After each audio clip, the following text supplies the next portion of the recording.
भारतीय छात्रों की दुखद स्थिति का अंत दिखाई नहीं देता, जिन्हें युद्धरत यूक्रेन में उनकी चिकित्सा डिग्री पूरी करने के लिए वापस जाना पड़ा। वे स्थानीय जनसंख्या के कुछ हिस्सों की तरफ से आपत्ति का सामना कर रहे हैं, जो भारत को युद्ध में रूस का समर्थन देने वाला मानते हैं।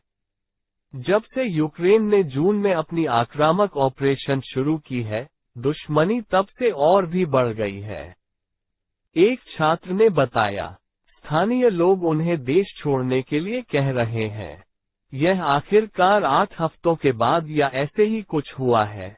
छात्र नियमित रूप से अपने राज्य सरकारों और केंद्र को अपने अन्य किसी देश में विश्वविद्यालयों में स्थानांतरित होने की अनुमति देने के लिए लिख रहे हैं, परंतु सफलता नहीं मिली।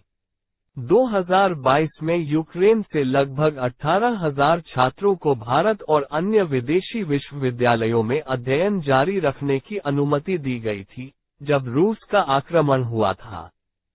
वे उम्मीद कर रहे थे कि उन्हें भारतीय संस्थानों में पढ़ाई जारी रखने की अनुमति मिलेगी, लेकिन ऐसा नहीं हुआ। जनवरी 2023 से लेकर लगभग 3,400 छात्रों ने खतरों के बावजूद अपनी डिग्री पूरी करने के लिए यूक्रेन में वापस जाने का निर्णय लिया है।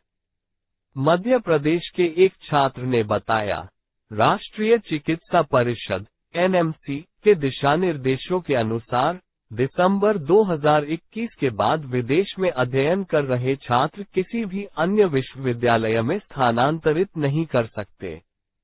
इसीलिए मुझे और कई छात्रों को यहां वापस आना पड़ा। जैसे जैसे युद्ध बढ़ता जा रहा है, लोगों की भावना भारतीय छात्रों के विरुद्ध बढ़ रही है। एक अन्य छात्र ने बताया, यूक्रेन में स्थानीय निवासी कहते हैं, तुम भारतीय रूस के अच्छे दोस्त हो, और वे चाहते हैं कि हम उनके देश को छोड़ दें। कभी कभी दुकानदार हमें चीजें नहीं बेचते। हमारे हॉस्टल में हमें वही चीजें मिलती हैं। कर्मचारियों का व्यवहार हमारे साथ असभ्य होता है। एक अन्य छात्र ने आरोप लगाया, कभी कभी पानी उपलब्ध नहीं होता है या बिजली चली जाती है, या दोनों होते हैं। कभी कभी रसोई खुली नहीं होती। हम कैसे बचेंगे? हम यहाँ फंसे हैं क्योंकि हमारे पास कोई दूसरा विकल्प नहीं है। एक छात्र ने कहा, जब सायरन बजता है, छात्रों को भय होता है। हम लगातार भय में जी रहे हैं। हमारे परिवार भारत में भय में जी रहे हैं।